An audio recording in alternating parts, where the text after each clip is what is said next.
The ROG phone. Months back, I managed to get an hour or so with this one in Taiwan, and ever since I've been trying to get my hands on it. Finally, the wait's over. In this video, let's unbox this beauty and take a close look at what Asus have done with their gaming. Now this is the box the ROG phone comes in. It's unique. I've never seen something quite like this for a smartphone. Opening it up. First, the ROG phone itself looks unique, amazing. Can't wait to get to it.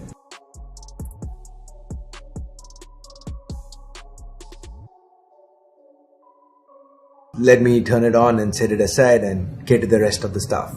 So here's the Aero Active Cooler. This is an extra fan that kind of helps the ROG phone sustain peak performance for longer, and with this comes a small flaw. Asus are claiming that the ROG phone is water resistant. No IP rating or anything, but they are calling it water resistant, and maybe that's why they are providing a rubber grommet for the side ports. It is quite difficult to pull out, and I'm sure a lot of people might end up misplacing it. Now this is where the Aero Active Cooler gets connected, and once it is connected, we get a Type-C port and a headphone jack for landscape orientation. The regular Type-C and headphone jack are present, but at the bottom. Now this is kind of nice to get it on two different places. Most brands are struggling to throw in one headphone jack. Asus is kind of providing two, which makes it really good. Now we have the secondary microphone up top, the power and volume keys along with another mic to the right. And apart from the dual Type-C ports, the left also houses the dual SIM tray. No micro SD. Anyway, getting back to the box contents, Asus seems to have also realized that people will lose the grommet, so they have thrown in a couple extra. Nice. Then there's a 30-watt charger, a Type-C to Type-C cable, because the charger, like with the one on the Pixel 3, has Type-C to the back. We then have a SIM tool, IMEI stickers, and the regular quick start guide. So that's pretty much everything that's in the box. Now coming to the ROG phone, I absolutely adore how it looks. It's so unique, so different compared to anything on the market. The glass to the back, the vents, the LED, oh yeah, the LED, not just on the back but even on the cooler. It's roughly the size of a Pixel 3 XL, but it is a little thicker and heavier. You will surely appreciate the extra weight since this one's got a 4000 mAh battery inside. Now compared to the 3XL, the ROG phone does have a smaller display. That's cause this one doesn't go for a notch, which on a gaming phone might not make a lot of sense. The display is a 6-inch panel, it's 18:9 and it is AMOLED. The resolution is Full HD+, and to live up to the gaming phone tag, the panel has a 90Hz refresh rate. This display looks splendid, it's fantastic. It's got a 1 millisecond response time, covers a white color gamut, supports HDR. So all that's good. Now it's not just the build and design or the display that is good or unique. What Asus is offering underneath the hood is too. They are calling it Game Cool, a carbon cooling pad, a large copper heat spreader, and a huge 3D vapor chamber to maintain sustained performance. It is worth noting that the Aero Active Cooler goes right over this 3D vapor chamber and helps not let the heat cause the chip inside to throttle. Asus claims the ROG phone can sustain peak performance for 5 times as long as a regular flagship, and it did fare very well in my first few hours with it. I played continuously for over 45 minutes with the Aero Active Cooler on, and the phone was very cool.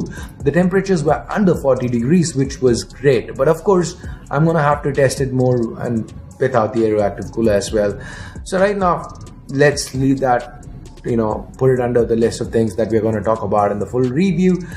Now, forgetting all that, the chip inside, that's unique too. Yes, it's a Snapdragon 845. We've seen it on a lot of phones, including Asus's own Zenfone 5C, but this one is speed bend. So it hits a clock speed of 2.96 GHz. It is also paired with 8 gigs of RAM and 128 or 512 gigs of onboard storage, which is quite important since the ROG phone does not support microSD expansion. The stereo front-firing speakers aren't unique, but they are the loudest I've come across. Yes, the Pixel 3 XL has stereo audio as well, but this is leaps and bounds louder. It's kind of full as well. The audio via the headphone jack that I tried out via the Zenova Ocala, that was great too.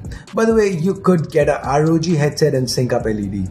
Yep, it's all Aura Sync capable. And remember that 30-watt charger we saw during the unboxing?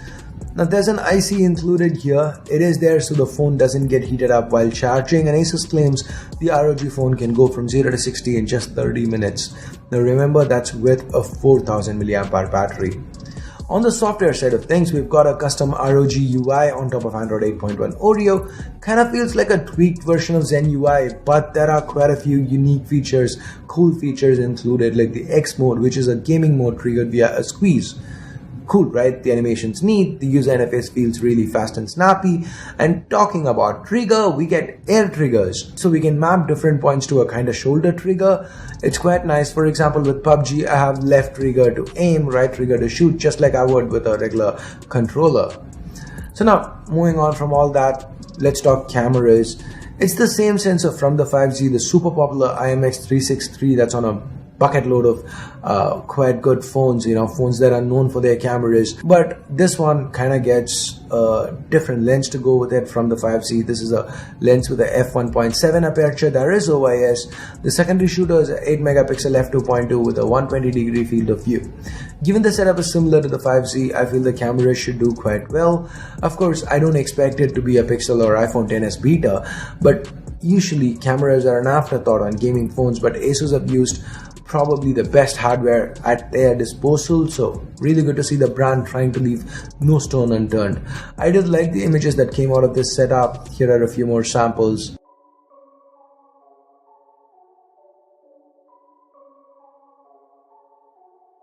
And now let me play a tiny little clip from my ROG hands-on from Taiwan. They are not just building a ROG phone, they're building an ROG gaming ecosystem for phones. So, do you like streaming? Well, here you go, the twin view dock.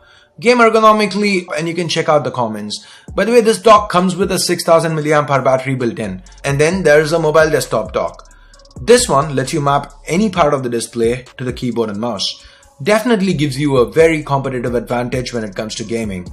In my time with it, it felt smooth and lag-free. That's a theme here. With other brands in the past, I've felt things were good, but felt first-gen-ish.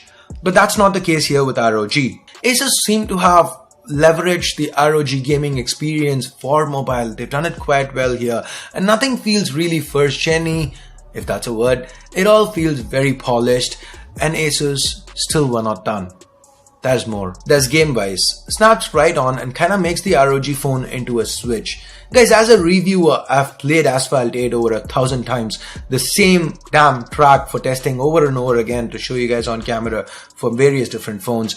But I've never felt it play smoother than when I did while testing this. The controls were super responsive. Again, you get to map things out.